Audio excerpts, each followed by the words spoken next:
bênção estar aqui, eu fico muito feliz, né? Hoje de manhã o Senhor foi fiel conosco e eu tenho certeza que vai ser agora à noite.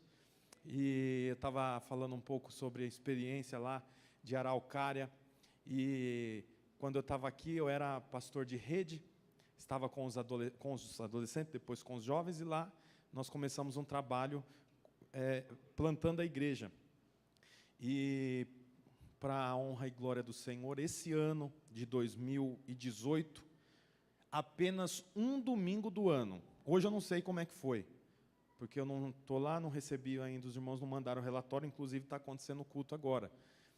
Mas desde o começo do ano até domingo passado, nós não tivemos visitantes no culto em apenas um domingo, de todo o ano. Só um domingo não teve visitante. Né? Teve uma ocasião que uma igreja de aproximadamente, na época, 60 pessoas, 70 pessoas, nós tivemos 12 visitantes no culto. Né? Uma bênção. Há 2 domingos atrás, né, eu mandei mensagem para o pastor Almir, feliz da vida, porque nós tínhamos batido o nosso recorde com 100 adultos no culto. Né? 17 crianças. Nesse domingo que houve 100 adultos, nós tivemos ali mais ou menos, se eu não me engano, 7 visitantes. Só que interessante é que eu tive pensando, a gente, né, ali na lida da igreja, por que essas pessoas visitam e muitas delas não ficam? Por que elas vêm, visitam, participam, choram, se emocionam, são tocadas, aceitam Jesus, muitas até vão para o encontro, mas não permanecem. E a resposta para essa pergunta não é difícil. São muitas respostas, né? Uma das respostas é compromisso. As pessoas já têm muito compromisso. Tem compromisso com o trabalho, tem compromisso com o estudo, tem compromisso com a família. Quando ele percebe que servir a Deus exige compromisso, daí ele fala, não, eu não quero. Outra coisa é o envolvimento. A pessoa quer até servir a Deus, mas ela não quer ter envolvimento. Quando exige algum tipo de envolvimento, por mais simples que seja, a pessoa muitas vezes não quer participar. Então ela fala, não, eu não quero mais compromisso, eu não quero ter que me envolver, eu já tenho algumas frentes que eu trabalho, eu já sou comprometido e envolvido com muita coisa, eu não tenho tempo, eu não quero. E aí ela acaba deixando de participar, deixando os caminhos do Senhor por causa disso. Mas esse eu acredito que ainda não seja o maior motivo. O maior motivo eu acredito que é porque quando a pessoa se converte ou começa a frequentar a igreja, ela acha que ela é autoimune a problemas. Não tem problema. Não pode mais sofrer problema algum. Crente e problema não combinam na mesma frase. É interessante porque quando alguém está diante de um problema, ela não pensa assim, nossa, olha aí, ó, furou o pneu do meu carro. Essa semana também eu não trabalho. Olha, estava andando com o carro, daí o cara não deu seta, pumba, bateu num para-choque aqui. Estou tão chateado, quer saber de uma coisa? Essa semana também eu não vou fazer despesa e não vou fazer comida para minha família. Olha aí o que aconteceu, você vê? Tive um problema em casa, discuti com a minha mãe. Quer saber de uma coisa? Semana eu vou faltar a semana inteira na faculdade, mesmo que seja semana de prova. Ninguém pensa assim. Mas quando tem algum tipo de problema, o que a pessoa pensa? Não vou na igreja. Essa semana eu não vou nem na igreja, nem na célula. Meu pneu furou. A primeira coisa que a pessoa pensa é em abandonar o Senhor, abandonar a igreja, abandonar os caminhos do Senhor. Por quê? Porque crente e problema não combinam. É interessante que Paulo fala sobre isso. Abre a sua Bíblia em Romanos 8, 18. Romanos 8, 18. Romanos 8, capítulo 8, versículo 18. Diz assim, está aqui já, ó. Paulo falando, estou absolutamente convencido de que os nossos sofrimentos, ele se inclui, os nossos sofrimentos do presente não pode ser comparado com a glória que em nós será revelada. Então Paulo está dizendo aqui que nós teremos problemas e sofrimento. Mas essa palavra sofrimento não combina com crente. Sofrimento combina com católico. Católico que sofre tem que sofrer mesmo, porque tem imagem na igreja deles. Combina com espírita.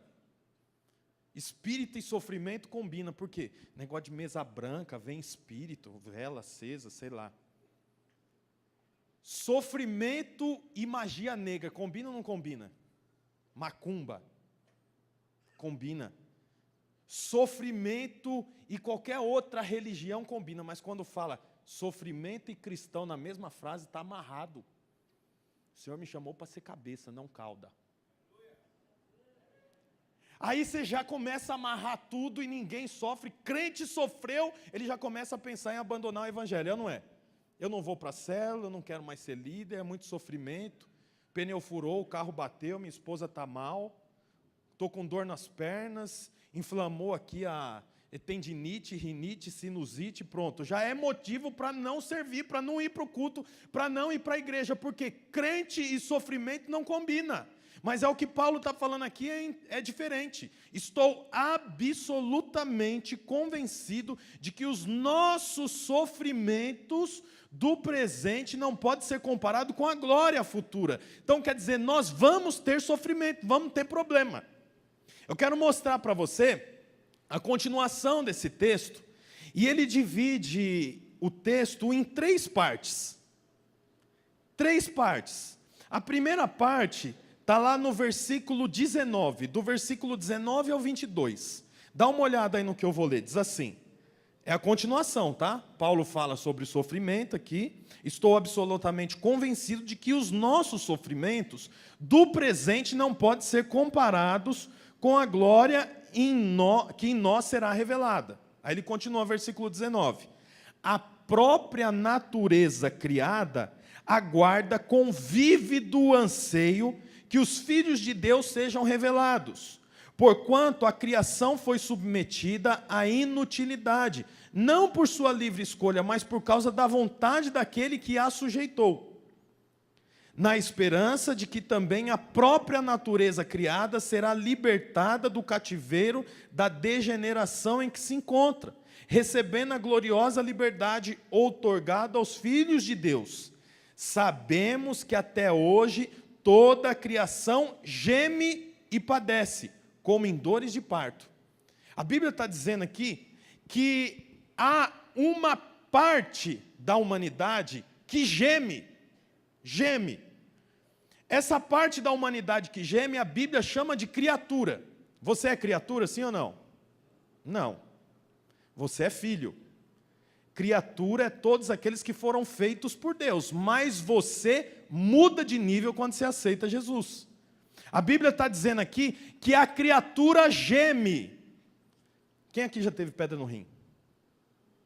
Levanta a mão quem já teve pedra no rim. Só os que sobreviveram. Pedra no rim é um negócio do inferno. Eu tive 3 vezes. Meu Deus do céu, aquilo dói que você não dá conta de saber aonde que é a dor. Você geme.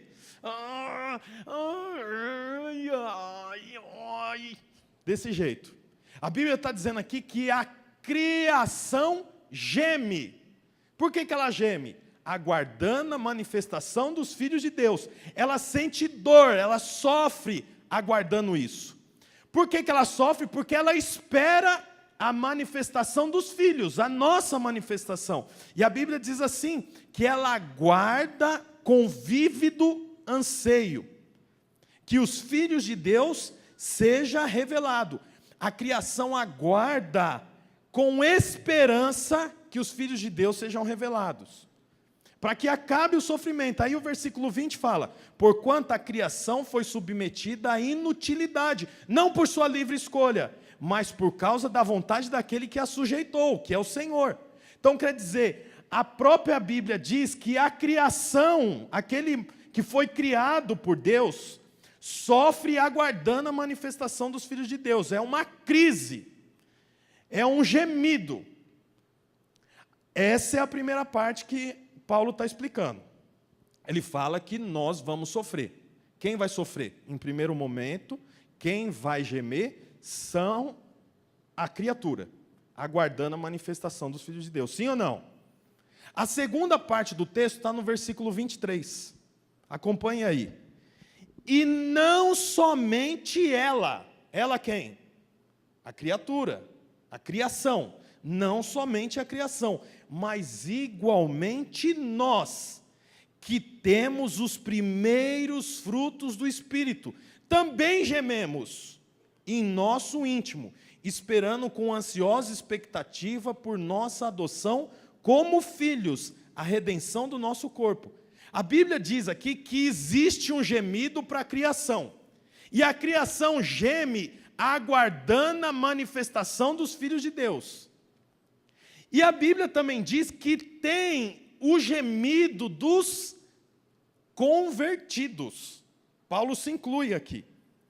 A Bíblia diz aqui que Paulo diz aqui, e não somente a criação, mas igualmente nós, que temos os primeiros frutos do Espírito.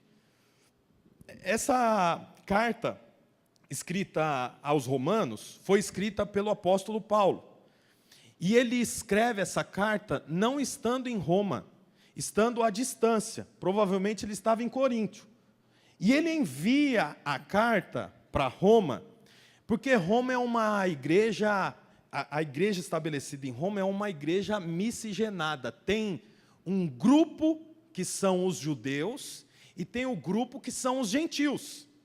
E Paulo está tentando ensinar tanto aos gentios quanto aos judeus que estão estabelecendo essa igreja aqui, que eles também vão sofrer. Eles sofrem, eles também gemem. Mas é interessante que ele fala aqui, não somente a criação, mas igualmente nós, que temos os primeiros frutos do Espírito. Quais são os primeiros frutos do Espírito? Abre a sua Bíblia lá em Gálatas 5.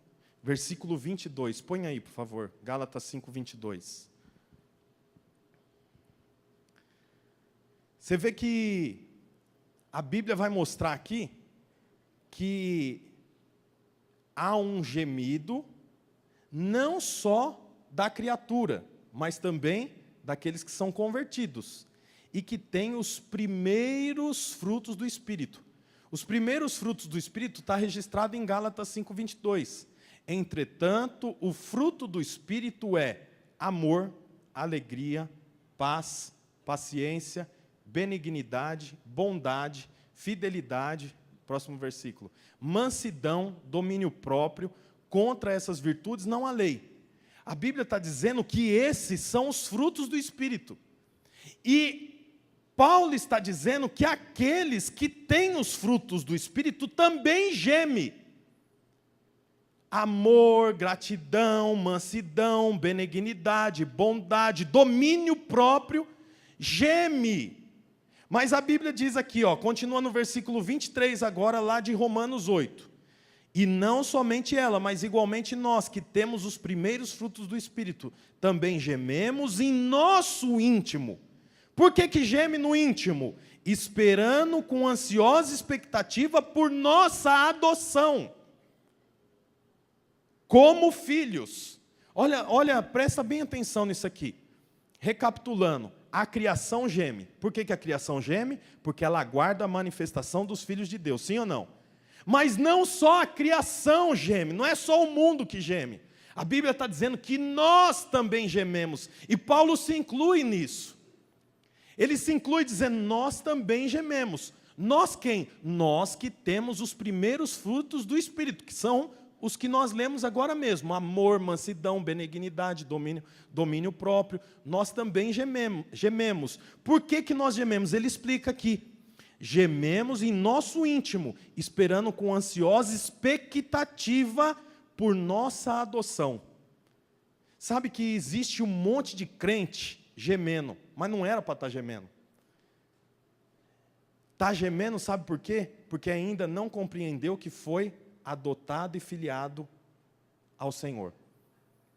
Tem os frutos do Espírito, tem amor, tem fé, tem mansidão, tem domínio próprio, tem benignidade, tem tudo, mas continua gemendo. Por que está gemendo? Porque aguarda a adoção, sendo que já foi adotado. Você precisa entender, eu preciso entender que nós somos filhos. Eu vou ler de novo esse texto. Você precisa entender isso aqui. E não somente ela, mas igualmente nós, que temos os primeiros frutos do Espírito, também gememos em nosso íntimo. Por que nós gememos? Esperando com ansiosa expectativa por nossa adoção como filhos. Olha, deixa eu te falar uma coisa. O Senhor não te chamou para você gemer. Por que Ele não te chamou para você gemer? Porque você é filho. A Bíblia está dizendo aqui, Paulo se inclui como um bom líder. Você sabe que é interessante que o bom líder, ele não coloca a responsabilidade para a equipe, ele carrega junto.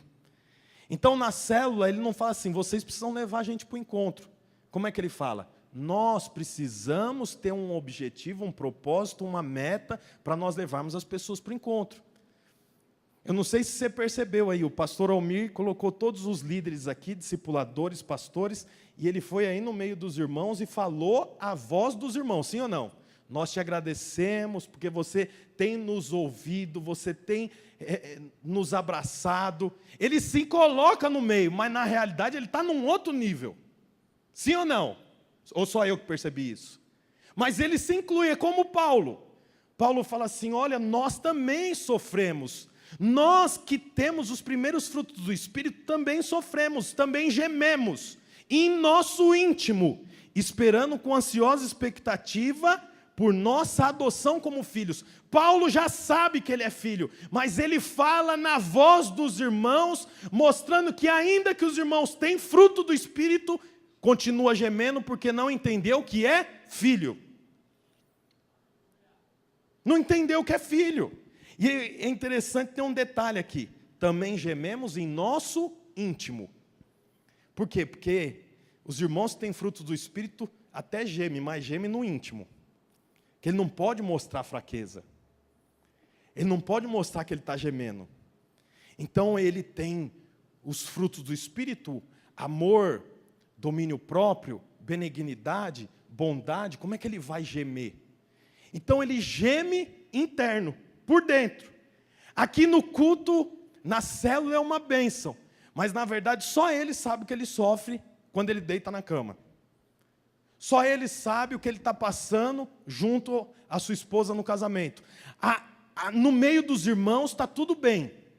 Não tem sofrimento, não tem gemido, não tem nada. Mas sozinho, a pessoa geme, sofre e ninguém sabe. Sofre no íntimo. Sabe por que sofre, por que geme? Porque ainda não entendeu que é filho. Quando nós entendemos que nós somos adotados, o Senhor nos assumiu como filho, acaba esse momento do gemido, essa tristeza profunda. A criação geme, por quê? Porque aguarda a manifestação dos filhos. Mas o cristão geme, por quê? Porque ainda não entendeu que é filho. Tem os frutos do Espírito, mas continua gemendo porque não entendeu que foi adotado. Eu quero dizer para você, irmão, que o Senhor te recebe como filho. Ele não fica olhando para você e aguardando as suas obras para te assumir. Ele te assume como filho, indiferente de como você seja. Indiferente do que você tenha feito, Ele te assume como filho. Quando você entende que, aquela canção, né, o Pai me adotou, quando você entende que o Pai te adotou, acabou o sofrimento, acabou o gemido. Eu sei que Ele me adotou. Você sabe que essa tem sido uma das pilastras para estabelecer o casarão lá em Araucária. Eu sou filho amado. O Senhor pensa coisas boas sobre mim o tempo todo. Quando acontecem coisas ruins, eu sei que o Senhor está preparando coisas boas para mim. Acaba o gemido, por quê? Porque eu sei que eu fui adotado. Você sabe, segunda passada, não essa segunda agora, a anterior, eu estava vindo para cá com a minha esposa, as duas crianças e uma moça que nos ajuda a cuidar das crianças. Estava vindo com o carro e estava chovendo, era 4 da manhã. O meu carro pegou uma aquaplanagem, bateu assim numa poça, girou e bateu numa mureta. Eu estava a 100 por hora, mais ou menos, na rodovia. Lógico, quando girou, ele diminuiu a velocidade e bateu, eu chuto aí, uns 40 por hora. 4 da manhã, uma chuva, as crianças acordaram, a Bruna também assustada, né? Tirei o carro da rodovia, coloquei no acostamento. Tá todo mundo bem? Tá todo mundo bem, então tá bom. Deixei o carro ligado, o ar-condicionado ligado. Tivemos que voltar para a Araucária, mandar o carro arrumar, pegar um carro emprestado. E aí os irmãos, né, família, ficaram sabendo o que estava acontecendo e tal. E começaram a ligar e aquele desespero. E daí alguém falou assim, nossa, você deve estar tão triste. Eu falei, nossa, eu estou tão feliz. Estou tão feliz porque, primeiro, não aconteceu nada com a minha família. E segundo, que eu estou com o sentimento de que Deus quer me dar um carro mais novo que 2008. Carro era 2008. Eu falei, eu não sei, eu estou sentindo que Ele quer dar uma coisa melhor para mim. Você sabe, naquele momento que eu bati, eu fiquei tranquilo. E eu não gemi. Sabe por que eu não gemi? Não é porque eu tenho frutos do Espírito, porque mesmo com fruto do Espírito você geme. Eu não gemi por causa da consciência de saber que eu fui adotado. O Senhor me assumiu como filho. Vou contar o resto da história. Vim para cá com um carro emprestado, um amigo muito próximo ficou sabendo. Falou, o que aconteceu? Ah, que sim, assim. Ele falou, pega um carro meu aqui. Tem um carro sobrando aqui, pega o carro. Peguei o carro para andar com o carro aqui. Aí ele falou assim, é o seguinte, que carro que você quer? Ele é muito abençoado. Que carro que você quer? Não é o pastor Almir não, tá? Vocês estão tudo comentando, acho que é o pastor Almir, acho que é o pastor... Não é da minha família e nem é do casarão, tá? Eu falei, eu não sei, rapaz, eu estou vendo. Escolhe o carro e me fala. Tá bom. Só isso? Só. Passou 3 dias, que essas coisas é rápido, né? Ainda demorou 3 dias.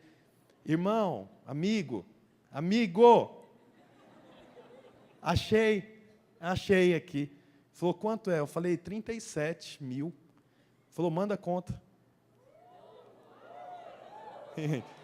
Aí, a conta é essa. Está depositado. Peguei o carro, daí, fui até ele, né? Passado 2 dias, eu fui até ele. Falei, então, como é que nós vamos acertar aqui? Ele falou, não precisa de dinheiro. Faz o seguinte, passa o ano, o Natal, o Ano Novo, depois você vem falar comigo, daí eu vejo como é que você paga. Falei, tá bom, então. Só assim? Aí ele falou, não vai fazer documento, e se eu sumir? Ele falou, que só vai andar com o seu carro. Irmão, sabe por que eu estou falando isso para você? Não é porque eu sou melhor que você, não. É só porque eu tenho a revelação que eu sou filho amado. Preste atenção, os frutos do Espírito nesse momento, talvez não fariam me sentir tão amado, mas ter a revelação que eu sou filho me faz sentir privilegiado, guardado e protegido. Portanto, não se preocupe se você não fala em línguas. Eu não falo em línguas, eu nunca profetizei. Não se preocupe com isso, porque ainda falando em línguas, há gemido, profetizando, há gemido, tendo domínio próprio, há gemido, mas quando você sabe que você é filho amado, acaba o gemido. Acaba o gemido. O mundo geme, aguardando a manifestação dos filhos, mas os filhos gemem por não saber que já é filho. Tem todos os frutos os primeiros frutos do Espírito. Mas não adianta, por quê? Porque não sabe que foi adotado. Não tem revelação que foi adotado. Você sabe que é interessante essa questão de adoção, porque a adoção só é um problema para o adotado, não é para o pai. O pai que adota, ele adota amando. Eu não sei quantas pessoas tem aqui que já teve a experiência de adotar. O pai vai lá e adota uma criança. A criança cresce bem, feliz. Quando vai chegando na adolescência, ele começa a ter crises. Por quê? Porque agora ele começa a avaliar. E ele fala, eu não sou filho dele. Eu quero saber quem é meu pai. Eu quero saber quem é minha mãe. Ele não é meu pai de verdade. E aí começam os questionamentos, e agora o filho que foi escolhido para ser filho, não se sente mais filho. Aí começa a dar problema. O pai e a mãe ama e sente como se fosse filho nascido, gerado. Mas o filho adotado começa a ter problema. Deixa eu te falar uma coisa. O seu problema não é com Deus, o seu problema é com você mesmo, toda vez que você coloca em xeque a sua filiação. Quando você se questiona, será que eu sou filho amado?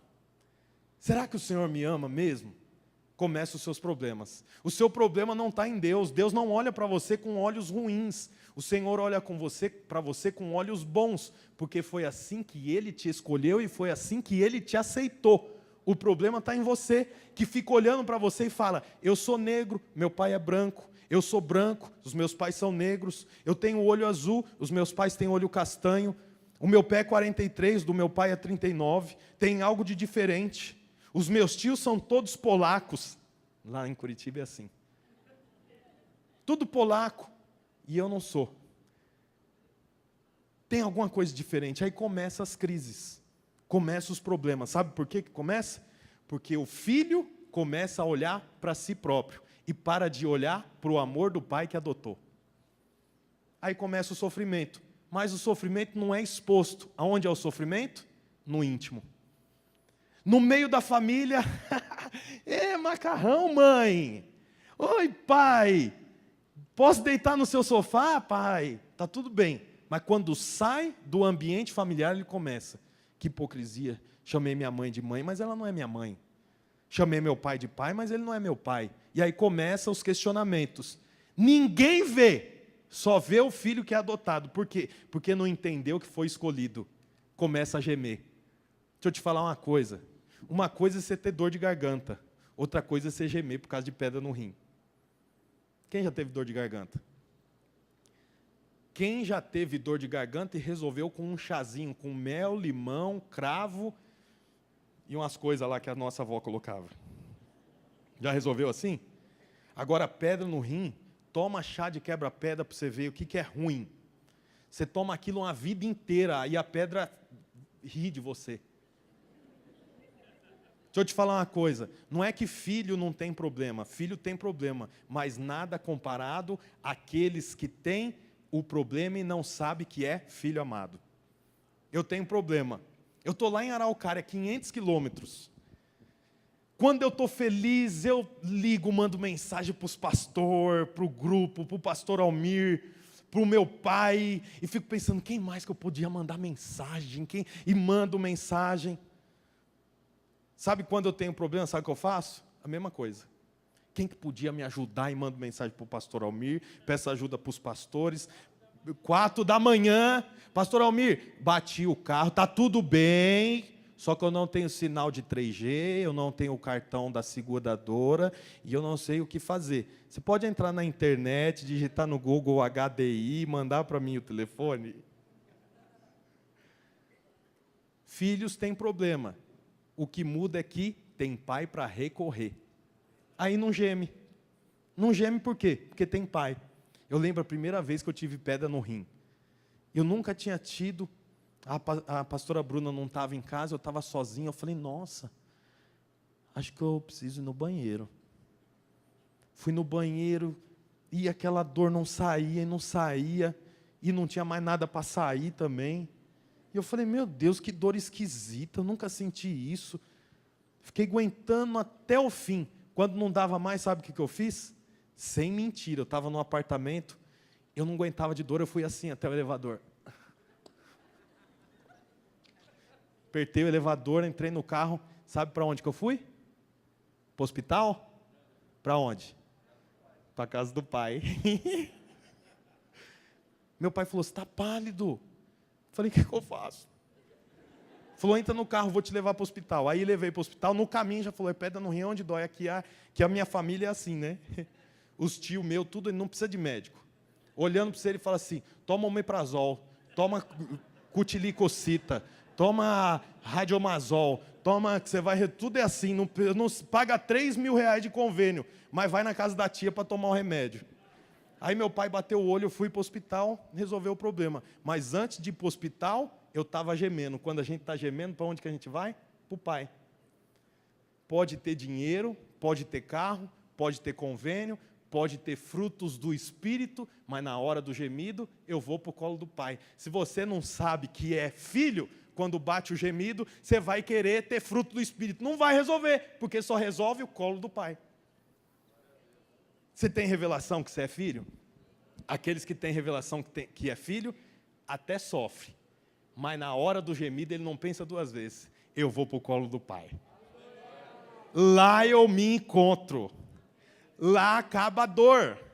Lá eu resolvo meus problemas. Lá eu tenho segurança. Lá o gemido não é gemido. Lá o gemido se torna apenas um contratempo. Existe uma diferença entre entre contratempo, acidente e catástrofe.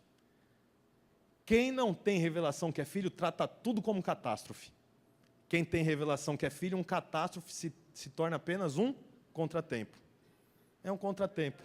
O carro rodou, bateu, e a porta entortou, e o pneu entrou para dentro, e daqui a pouco eu estou lá com o ar-condicionado ligado, daqui a pouco, aquele monte de fumaça. Eu falei, meu Deus, de onde saiu essa fumaça, gente?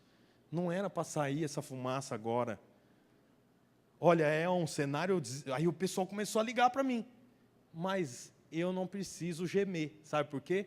O Pai me adotou. Você pode cantar isso? Seu amor. Vai, aumenta o som. Eu era órfão.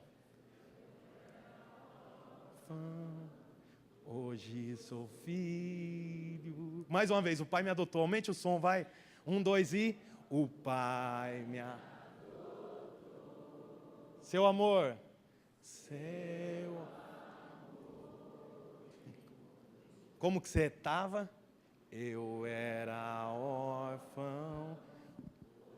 Sou filho. Acabou o gemido. Acabou o gemido. Acabou o gemido. Sabe por que acabou o gemido? Porque eu creio que eu fui adotado. Paulo fala aqui, por esperando com ansiosa expectativa por nossa adoção como filhos. Eu estava aguardando, mas eu não preciso mais aguardar. Agora eu creio e eu desfruto. Eu desfruto. Tem uma ilustração antiga, mas muito boa. Uma mulher sofrendo por um problema muito, muito, muito triste, mal, angustiada, pensando em acabar com a própria vida. Um dia ela sonha, e ela sonha que ela está num deserto andando com o Senhor. E ela olhava para trás e via sempre 4 pés.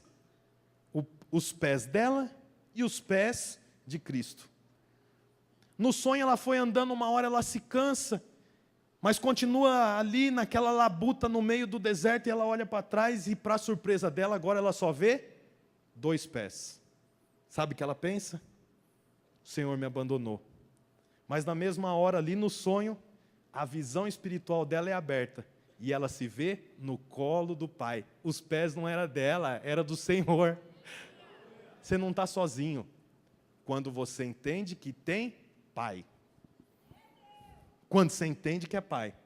Quando você entende que você foi adotado. Não era para você ser, mas o Senhor te escolheu.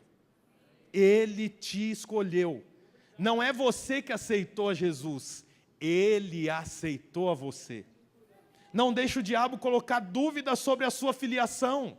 Não deixe o diabo colocar em xeque que você é muito diferente daquele que te adotou. Você é diferente, e é por isso que ele te adotou, porque ele viu em você algo que ninguém viu. Então ele te tirou daquele buraco, ele te tirou do orfanato e falou, vem para cá. Mas eu sou muito diferente, eu falo o que você não fala, eu penso o que você não pensa, eu tenho uma cor, você tem outra, mas eu te escolho, eu quero e você vai vir comigo gratuitamente. Olha, a Bíblia mostra que para nós, lembra que eu falei que Paulo divide em 3 momentos esse texto. O primeiro momento, o gemido da criação. O segundo momento, o gemido dos cristãos. E agora o terceiro gemido, vai no versículo 26. Olha o que a Bíblia diz. Romanos 8, 26. Do mesmo modo, ou seja, igualmente, o Espírito nos auxilia em nossa fraqueza, porque não sabemos como orar. No entanto, o próprio Espírito intercede por quem? Por nós. O Espírito intercede pela criação? Não. Ele intercede pelos cristãos. E cristão não é crente da religião cristã. Cristão é todos aqueles que crêem em Cristo. Intercede por nós, com gemidos impossíveis de ser expresso por meio de palavras. A criação geme, os cristãos com os primeiros frutos do Espírito geme, e o Espírito geme também. Sabe quem não geme? Os filhos. Até o Espírito geme, Pavão. Interessante. É interessante que a Bíblia diz aqui, ó, o Espírito intercede por nós, com gemidos impossíveis de ser expressos por meio das palavras.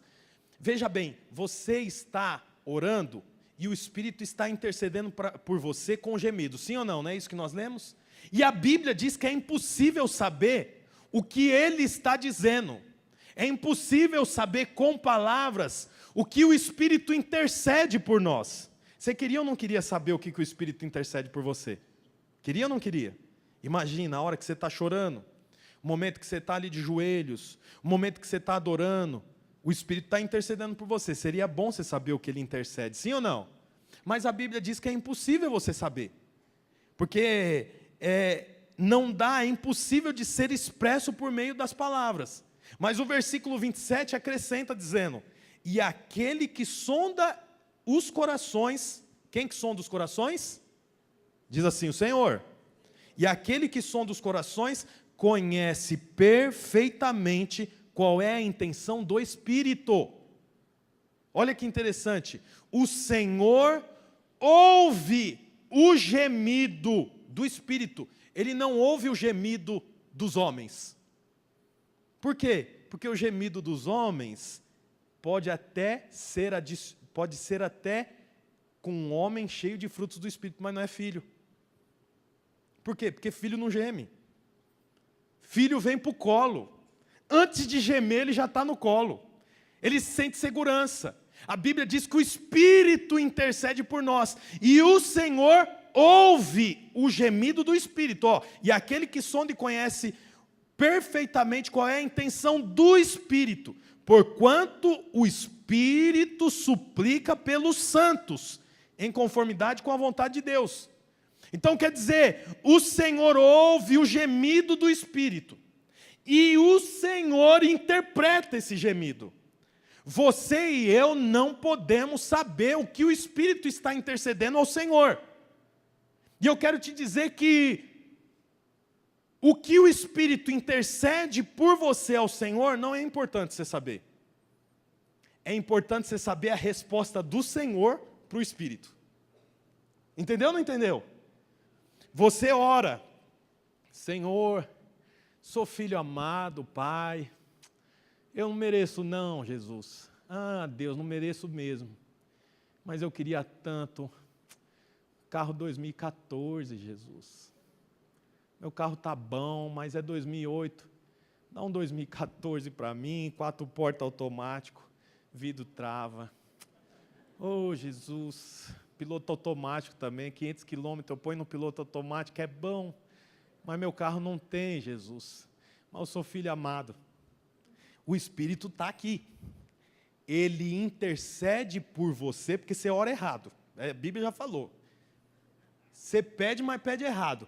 Mas o Espírito intercede por você com gemidos impossíveis de ser interpretado por palavras. O que o Espírito ouve de mim e leva para o Senhor, não me importa. O que importa é o que o Senhor ouve e fala para o Espírito. Vai lá e fala para Ele.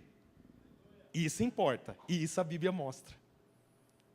Fala amém agora. Amém. Vai em João 16. João 16. Vamos ver lá. Olha que bênção. João 16, está aqui. Meu João fugiu. Achei. João 16, versículo... Vou ler do 5 para frente. 16, 5. Vou ler do 5 ao 11. Veja lá. Agora, porém, eu vou para junto daquele que me enviou. E nenhum de vós me pergunta para onde vais. Jesus está falando com os discípulos. Sei que ao dizer-vos sobre o que ocorrerá, o vosso coração foi tomado de tristeza. Todavia, eu vos asseguro que é para o vosso bem que eu parta. Se eu não for, o advogado não poderá vir para vós. Mas se eu for, eu o enviarei. Quando então ele vier, convencerá o mundo do seu pecado, da justiça e do juízo. Versículo 9. Do pecado, porque a humanidade não crê em mim. Versículo 10. Da justiça, porque eu vou para o Pai e vós não me vereis mais. E do juízo, porque o príncipe deste mundo já está condenado. Olha que interessante.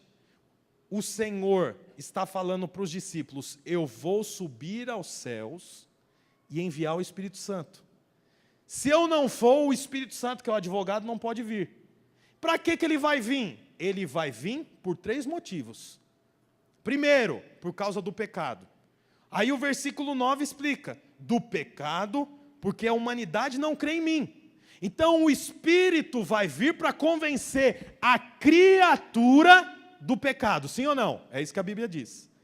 Do versículo 10 fala: e da justiça. Da justiça porque eu vou para o Pai. E vós, quem são esses vós? Fala comigo, os discípulos. E vós não me vereis mais. Olha, veja bem, o Senhor enviou o Espírito, não é para te convencer do pecado, você já está convencido do pecado. Quando você peca, automaticamente você já sabe: poxa vida, fiz errado. O mundo sabe. O mundo sabe. Veja onde que ficam as prostitutas, em qualquer cidade do país, aonde elas ficam? Rua escura, viela, buraco, por quê? Porque elas sabem que elas estão em pecado. Elas podem até dizer outra coisa, mas o final é isso. Os drogados, aonde que eles ficam? Num buraco, na Cracolândia, escondido, no meio dos ratos. Por quê? Porque eles já sabem que eles estão em pecado. Por que que o marido trai a esposa escondido? Por que que tem senha no WhatsApp? Porque já sabe que tem coisa errada. Portanto, o Espírito, veja bem, o Espírito não veio para convencer você do pecado. O Espírito veio para convencer a criatura do pecado. Quando você estava lá no mundo, o Senhor enviou o Espírito para te convencer do pecado. E você veio porque você teve revelação do pecado. Sim ou não? Mas a Bíblia diz aqui no versículo 10 que em um momento Jesus se direciona aos discípulos. Ele diz para os discípulos: do pecado para o mundo, porque o mundo não me reconhece. Da justiça, porque eu vou para o Pai e vós não me vereis mais. O Espírito foi enviado para te convencer da justiça. Essa é a nossa parte. Do pecado para o mundo, de você para a justiça. Volta ao cenário. Senhor, Jesus, estou tão triste. Cuida de mim. Oh, Jesus, quero trocar de carro. Meu Deus, liberta o meu marido, Pai. Ele bebe tanto. Senhor, eu pequei. Você está aqui orando. O Espírito intercede. Você não sabe o que o Espírito intercede, mas você sabe o que o Senhor diz para o Espírito. E o Senhor diz para o Espírito: vai lá e convença ele do pecado, da justiça. Enquanto você está orando, o Senhor está dizendo: você é justo. Você é justo. Você é justo. Senhor, minha célula não multiplica. Você é justo. Senhor, eu briguei com a minha esposa, agora eu vou para o culto. Senhor, acabei de discutir. Você é justo. Você é justo. Você é justo. Você é justo. Você é justo. Você é justo. Você é justo. você é justo. O Espírito foi enviado para te convencer que você é justo. O Espírito foi enviado para convencer o pecador do pecado. Mas para você que já não é mais pecador, para você que já entregou a vida para Jesus, o Espírito te convence dia após dia da justiça. E quando você faz alguma coisa e não se sente apropriado, Ele olha para você e diz: você é justo, você é justo, você é justo, você é justo, você é justo, você é justo, você é justo. O Espírito ouve do Senhor e Ele vai dizer para o homem, para a mulher que está de joelhos: você é justo, você é justo, você é justo, você é justo. Quando as coisas não vão bem e você pensa que o Senhor virou as costas para você, Ele te pega no colo e fala: você é justo, você é justo, você é justo, você é justo, você é justo, você é justo. Ele olha para você e pensa coisas boas sobre você. Ele não olha para você e pensa: vou ter que dizer para ele que ele é pecador, vou ter que dizer para ela que ela é pecadora. Ele olha para você e fala assim: ei, Espírito Santo, vai lá e convence. O seu papel não é dizer, o seu papel é convencer ele que ele é justo. Vai lá e diz que ele é justo, e diga que ele é justo, e diga que ele é justo, e diga que ele é justo.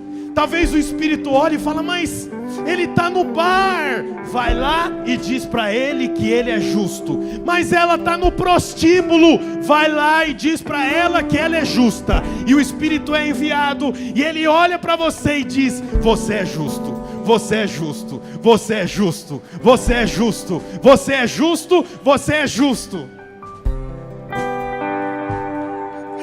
O Senhor diz para você que não há condenação.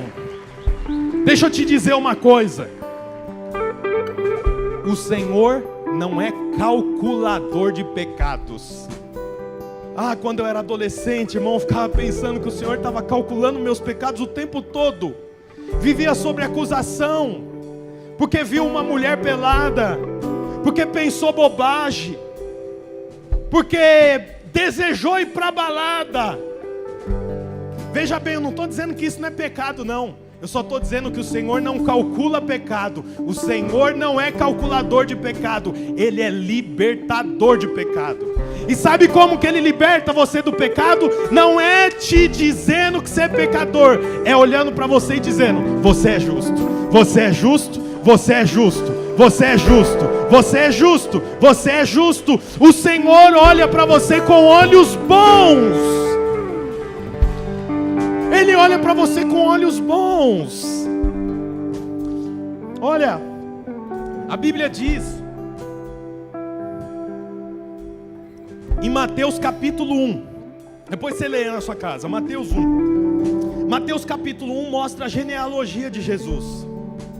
Em genealogia nenhuma tem nome de mulher, só tem nome dos homens.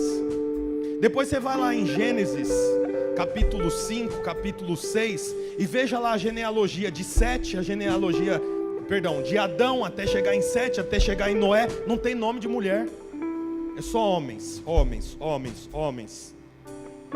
Em Mateus 1, na genealogia de Jesus, tem o nome de 5 mulheres. A primeira mulher, Raabe, prostituta. Ela está na genealogia de Jesus. Segunda mulher, sabe quem é? Ruth, uma mulher que andava de cócoras, pegando trigo no chão, no meio de uma plantação. O ambiente era tão hostil que o dono daquela plantação olhou para os funcionários e falou: ninguém abusa dela, inclusive jogue algumas espigas no chão para ela ter o que pegar. E se ela sentir sede, dá água para ela. Ela perdeu o marido, perdeu o cunhado, perdeu o sogro, ficou só ela e a sogra. Foi abandonada. Ela está na genealogia de Jesus. Vai calculando aí, uma prostituta e uma mulher viúva abandonada. A terceira não fala nem o nome. A Bíblia fala assim: a mãe de Salomão, a qual Davi teve relações. Sabe quem é? Betseba. Uma mulher que foi abusada sexualmente. Sabe quem está na genealogia de Jesus? Sabe quem que está na genealogia de Jesus? Só aqueles que são abandonados. Só gente que não serve, gente que não presta. Deixa eu te falar uma coisa. Se você olha para si próprio e não se sente adequado, porque você você já foi traficante, você já roubou, você já mentiu, você já traiu a sua esposa, você já traiu o seu marido, você é alguém que a sua família não valoriza. Eu quero falar uma coisa para você: se prepara, você está na mira do Senhor. Sabe por quê? Porque quando Ele olha para você, Ele diz assim: você é justo, você é justo, você é justo, você é justo. Mas eu fiz isso, eu roubei, eu fui preso, eu fiquei na Cracolândia, eu traí, eu minto, eu tenho gatunete. Você é justo, você é justo, você é justo, você é justo, você é justo. Você sabe que essa pregação aqui, olha aqui para mim, essa pregação aqui só dá glória a Deus quem deve.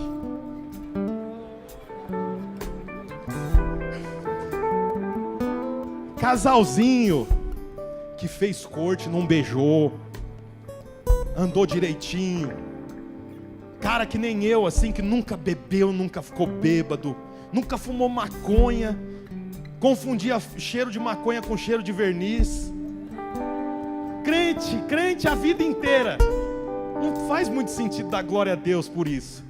Agora os irmãos que se convertem, que estava largado na cachaça, envolvido com porcaria de tudo que é canto, quando ouve essa pregação, ele fala: eu sou justo, eu sou justo, eu sou justo, eu sou justo, eu sou justo, eu sou justo. Oh, fique de pé, fique de pé. Se você faz parte desse time, se você faz parte desse time que não merece, mas ouve o Espírito dizendo: você é justo, você é justo. Eu queria que você tivesse uma manifestação aí no seu lugar. Aleluia! Aleluia! Aumente o som, manifeste, manifeste, manifeste. Oh! Olha aqui para mim. Você que sabe que não deveria estar casado, você que sabe que não deveria nem ter a guarda do seu filho, você que sabe que já fez muita atrapalhada, já bateu muita cabeça, já capotou carro, bêbado, já cheirou cocaína. Hoje de manhã teve um testemunho aqui do irmão. Eu fiquei tocado que eu ia pregando e ele sentado ali, mas quase que eu não pregava. E ele: glória a Deus, oh glória a Deus, aleluia. Eu falei: meu Deus, esse homem tem alguma coisa. Aí o pastor Almir falou: tem um irmão que quer dar o testemunho. Sabe quem era? Ele falou assim: eu chegava a cheirar 15 pinos de cocaína. Aí alguém vem e diz pra ele que o Espírito tenta convencer ele que ele é justo. Sabe como ele fica? Eu sou justo, eu sou justo, eu sou justo, eu sou justo. Se você é um desses, tem uma manifestação.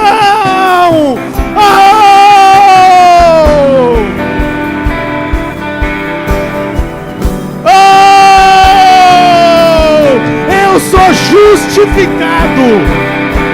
Eu sou justificado. Aleluia. O Senhor não calcula pecado. O Senhor liberta pecadores. Oh, irmãos, olha na Bíblia.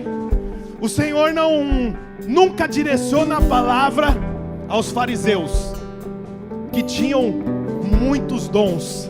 Ele direciona a palavra sempre ao pecador. O Senhor olha para você com olhos bons. Ele pensa coisas boas sobre você. Quando Ele te olha, Ele pensa: eu preciso arrumar um jeito de abençoá-lo. Eu preciso fazer alguma coisa. Já sei, o carro dele vai rodar na rodovia e eu vou dar um carro novo para ele. Aí você não precisa gemer, sabe por quê? Porque eu sou filho. Eu sou filho. Você é filho, meu irmão.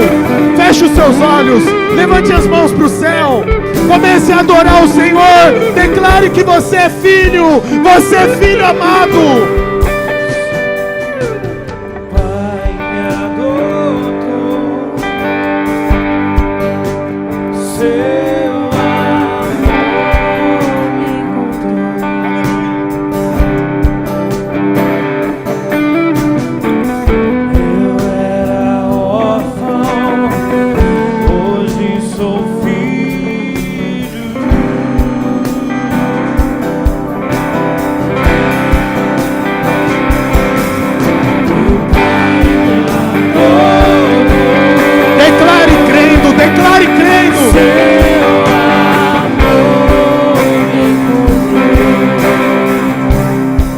Diga isso com fé, diga com fé.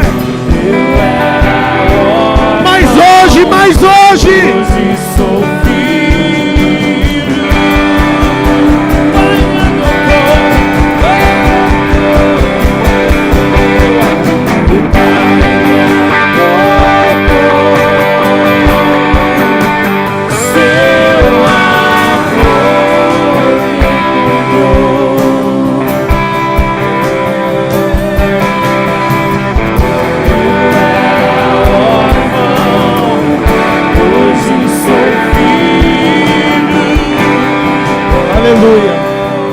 Aleluia, aleluia, aleluia.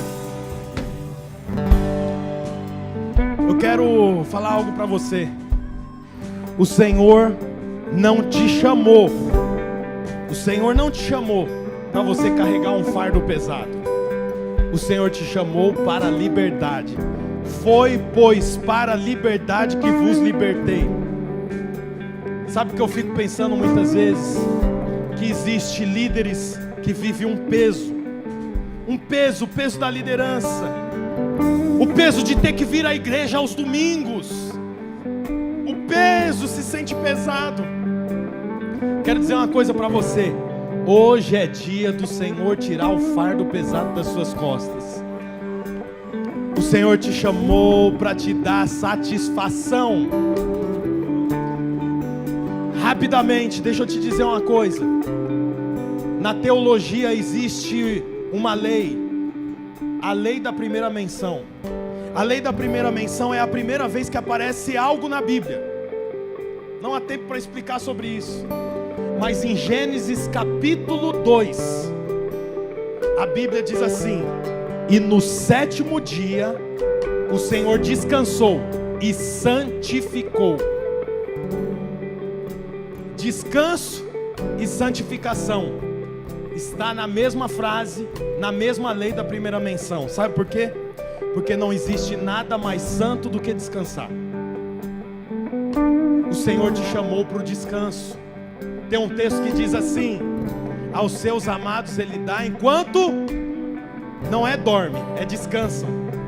É que dorme é a palavra para nós entendermos que é o mais profundo do descanso. Mas o Senhor não te dá enquanto dorme, porque você dorme das 23 às 6 da manhã. O Senhor vai me dar nesse período só? Imagina se eu puder dar para minha filha só enquanto ela dorme. Eu quero dar para minha filha o dia inteiro. O Senhor te chama para descansar 24 horas. Não é dormir, é descansar. Só é possível descansar se você crer. Eu quero convocar você, você que tem se sentido cansado, você que tem se sentido carregando um peso, não importa de que tipo. Eu quero convidar você aqui à frente. E em nome de Jesus, você vai deixar todo o fardo aqui na frente desse púlpito e vai voltar pleno e no descanso do Senhor. Enquanto nós cantamos esse louvor, saia do seu lugar, vem aqui à frente. Eu quero orar por você. Eu quero orar por você. Saia do seu lugar. Escolha descansar. Escolha descansar. Escolha descansar. Traga o seu fardo. Deixa o seu fardo aqui. Deixa o seu fardo aqui e escolha descansar no Senhor. Escolha descansar no Senhor. Escolha descansar.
Deixa eu dizer algo para você aqui, ó. Deixa eu dizer algo para você. O Senhor não te chamou para você andar debaixo de jugo. O Senhor te chamou para você ser livre, para você andar no descanso. Existe um equívoco sobre o descanso. A Bíblia diz assim em Hebreus, que os judeus no deserto tinham comida que chovia do céu, a roupa não rasgava, a sandália não era consumida, e todas as mulheres podiam ter filhos, sim ou não? Mas a Bíblia diz que eles não entraram no descanso. Hebreus capítulo 3, versículo 11, sendo assim, estes jamais entrarão no meu descanso. Agora, quando a nova geração com Josué entra em Canaã, eles tinham que derrotar os gigantes, tinham que plantar, porque acabou a chuva de pão. A sandália gastava, a roupa rasgava, mas o Senhor disse: entra no meu descanso. Descanso não é ausência de coisas, descanso é simplesmente confiar no Senhor. Descanso não é deitar no sofá, descanso não é não ser líder, isso não é descanso, isso é loucura. Descansar deitado no sofá, que fé que você precisa ter para descansar deitado na sua cama? O desafio é descansar sobre o trabalho.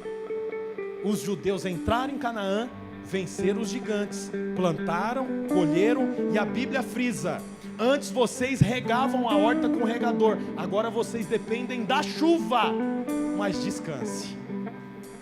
Deixa eu te dizer uma coisa, descanso não é não fazer nada, descanso é saber que você se levanta, mas quando você vai fazer, o Senhor faz por você. Você acorda, pensa na célula, quando você chega na célula, o Senhor lidera por você. Você vai fazer um atendimento, quando chega lá, você pensa: meu Deus, o que eu vou dizer para esse casal? Quando você começa a abrir a boca, o Senhor vai dizendo o que você tem que falar. Isso é descanso. Descanso não é ficar em casa, descanso não é sair do emprego, isso é loucura. Descanso é enquanto você trabalha, há vigor. Enquanto você faz, você quer fazer mais. Enquanto você trabalha, você quer trabalhar mais. Por quê? Porque eu estou no descanso. Levante as suas mãos, assim. Senhor, eu declaro e profetizo o mesmo descanso que eu tenho em Araucária, longe da minha família, o mesmo descanso que eu tenho, dá a esses irmãos. Senhor, derrama aqui o descanso prometido em Hebreus, o descanso do Senhor, o fardo leve, o prazer, a satisfação. Senhor, derrama aqui em nome de Jesus a alegria do Senhor, porque o reino de Deus não é comida nem bebida, mas paz, justiça e alegria. Derrame agora a alegria. Derrame a alegria do Senhor agora, a alegria do Senhor.